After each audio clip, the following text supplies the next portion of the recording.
नाम है यशस्वी आचार्य। आप देख रहे हैं मुझे ऑन क्रिप्टो टीवी। और क्या हो रहा है क्रिप्टो और ब्लॉकचेन की दुनिया में, चलिए आप लोगों को बताती हूँ। पर उससे पहले फाइनेंशियल इंफॉर्मेशन सर्विस इंडस्ट्री के लीडिंग ग्लोबल कंटेंट प्रोवाइडर और नॉलेज पोर्टल क्रिप्टोवायर की होल्डिंग कंपनी टिकाप्लांट ने गूगल क्लाउड के साथ कोलैबोरेशन की घोषणा की है। टिकाप्लांट और गूगल के साथ हुई पार्टनरशिप का एम क्रिप्टोवायर इकोसिस्टम को डेवलप करना है, जो एक कॉमन प्लेटफॉर्म पर क्रिप्टो करेंसी और ब्लॉकचेन इंडस्ट्री के सभी स्टेक होल्डर्स को केटर करेगी। और अब चलते हैं आज की हेडलाइंस की ओर।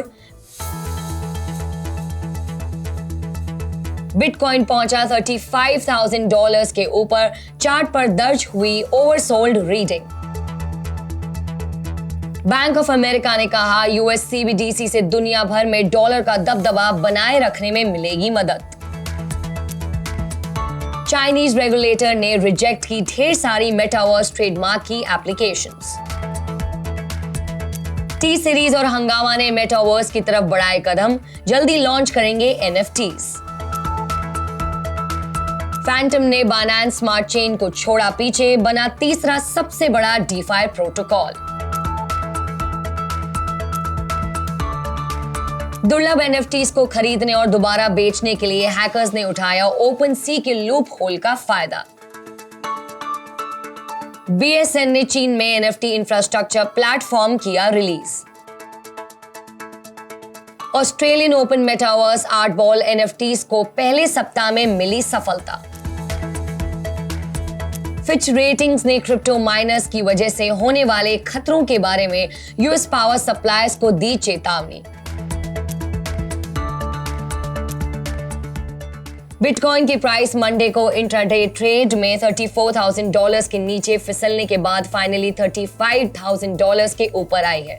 ऐसे में इन्वेस्टर्स यूक्रेन पर बढ़ते तनाव और फेडरल रिजर्व के रेट हाइक साइकिल को लेकर चिंतित हैं। आपको बता दें कि सेंट्रल बैंक अपनी हर मीटिंग में फेड फंड्स की रेट में 1/4% बढ़ा रही है। इतना ही नहीं, कुछ लोग फिफ्थ रेट हाइक का भी अनुमान लगा रहे हैं, जिसकी वजह से इन्वेस्टर्स रिस्क एसेट्स को डंप कर रहे हैं। डेली चार्ट पर बिटकॉइन के रिलेटिव स्ट्रेंथ इंडेक्स RSI ने मार्च 2022 के क्रैश के बाद सबसे ज्यादा ओवरसोल्ड रीडिंग दर्ज की है। ऐसे में क्रिप्टोवायर के डेटा के अनुसार बिटकॉइन अराउंड $36,154,000 पर ट्रेड कर रहा है। बैंक ऑफ अमेरिका के अनुसार 2025 की शुरुआत में अमेरिकन डॉलर का डिजिटल वर्जन इशू करने से अमेरिका को वर्ल्ड की रिजर्व करेंसी के रूप में डॉलर का डोमिनेंस बनाए रखने में मदद मिल सकती है। बैंक ने अपनी रिपोर्ट में कहा है कि यूएस सीबीडीसी फिलहाल लोगों के लिए मौजूदा डिजिटल मनी से अलग होगी, क्योंकि ये यूएस फेडरल रिजर्व की लायबिलिटी होगी, जिसमें डिजिटल करेंसी के लिए कोई क्रेडिट या लिक्विडिटी का रिस्क नहीं होगा। यूएस सीबीडीसी के बेनिफिट्स में दुनिया में वर्ल्ड की रिजर्व करेंसी के रूप में डॉलर की स्थिति का स्टेटस है, जिसमें कम खर्च में बेहतर क्रॉस बॉर्डर पेमेंट और फाइनेंशियल इंक्लूजन भी शामिल है। सीबीडीसी की एब्सेंस में क्रॉस बॉर्डर रेमिटेंस के लिए as a mode of payment stable coins का इस्तेमाल बढ़ जाएगा, क्योंकि वे फिएट करेंसी की तुलना में फास्टर और चीपर है। सीबीडीसी को बनाने के संबंध में बैंक ऑफ अमेरिका ने कहा है कि सीबीडीसी को प्रिवेसी प्रोटेक्टेड, इंटरमीडिएटेड, ट्रांसफरेबल और आइडेंटिटी वेरीफाइड होना चाहिए। लोकल चाइनीज मीडिया रिपोर्ट्स के अनुसार चाइनीज गवर्नमेंट ने various metaverse project related trademark की एप्लीकेशन को रिजेक्ट कर दिया है। रिजेक्टेड ट्रेडमार्क एप्लीकेशंस में नेटईज, आईकीईज, ज़ियाओमांग शो जैसी कंपनीज का नाम भी शामिल है। रिपोर्ट के अनुसार मेटावर्स शब्द वाले टोटल 153 रिजेक्टेड आवेदन नेशनल इंटेलेक्चुअल प्रॉपर्टी एडमिनिस्ट्रेशन के पास दोबारा रिव्यू के लिए भेजे गए हैं।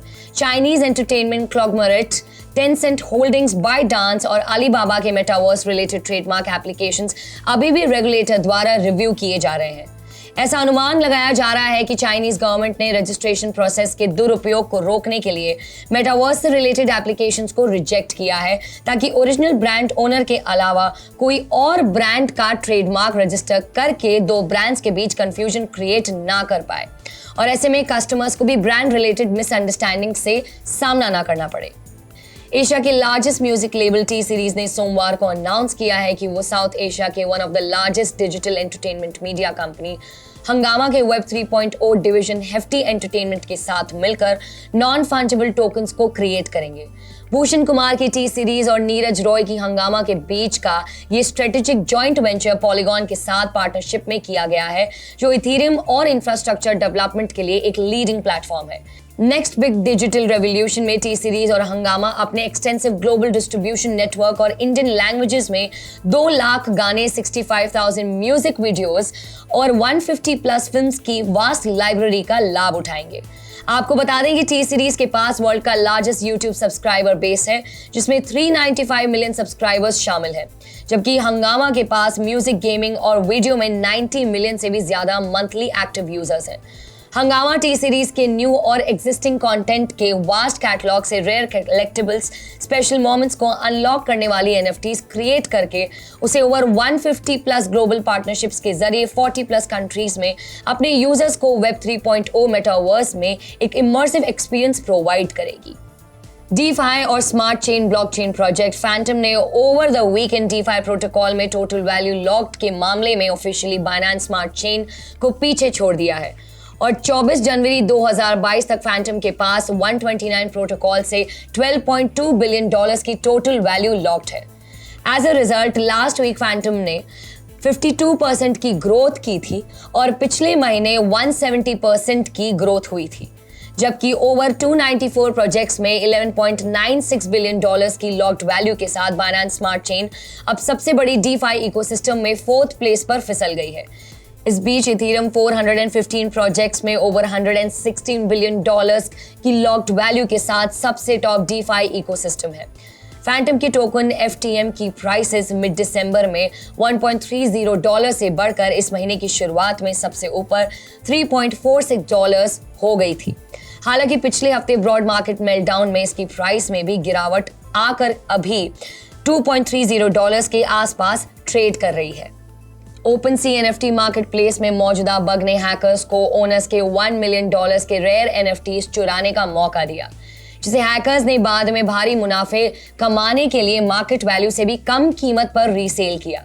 इस मौके का फायदा उठाते हुए एक ऑपर्चुनिस्ट ने म्यूटेंट एप यॉट क्लब की NFT को $10,600 के ईथर में खरीदा, जिसके कुछ घंटों बाद उसने इसे $34,800 के ईथर में बेचा। एनालिटिक फर्म्स एलिप्टिक के अनुसार पिछली लिस्टिंग को कैंसिल किए बिना एक नई कीमत पर NFT को रीलिस्ट करने की एबिलिटी से बचाव का रास्ता लग रहा है, जबकि एक दूसरे अटैकर जो JPEG Den Love का इस्तेमाल करता है, उसने प्लेटफॉर्म पर रीसेल करने से पहले 7 NFTs के लिए लगभग $133,000 पे किए थे। रिपोर्ट्स के अनुसार मंडे की सुबह करीब 8 घंटे के अंतर में हैकर्स ने मार्केट में 8 बार अटैक किया था।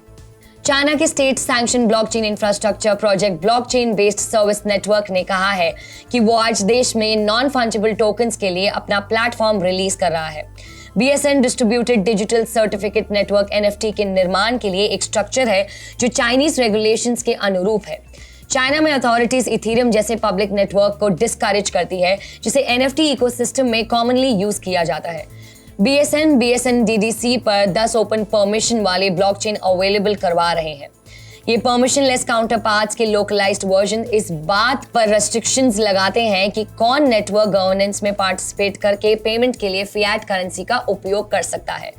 DDCs NFT की तरह ही होते हैं, लेकिन सर्टिफिकेशन के लिए इनका नाम बदल दिया गया है। ये थी आज की खबरें from the world of crypto और उसी के साथ ही क्रिप्टो वायर ने भारत के पहले क्रिप्टो करेंसी इंडेक्स IC15 को लॉन्च किया है। क्रिप्टो वायर एक ग्लोबल सुपर ऐप है जिसमें क्रिप्टो टीवी यानी कि हम भी शामिल हैं। IC15 इंडेक्स का उद्देश्य निवेशकों को दुनिया भर के प्रमुख क्रिप्टो एक्सचेंजेस पर listed top 15 widely traded liquid crypto currency के परफॉर्मेंस को ट्रैक करने में मदद करना है।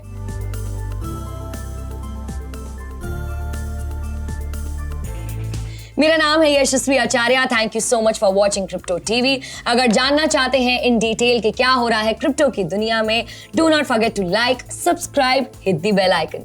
Thank you for watching.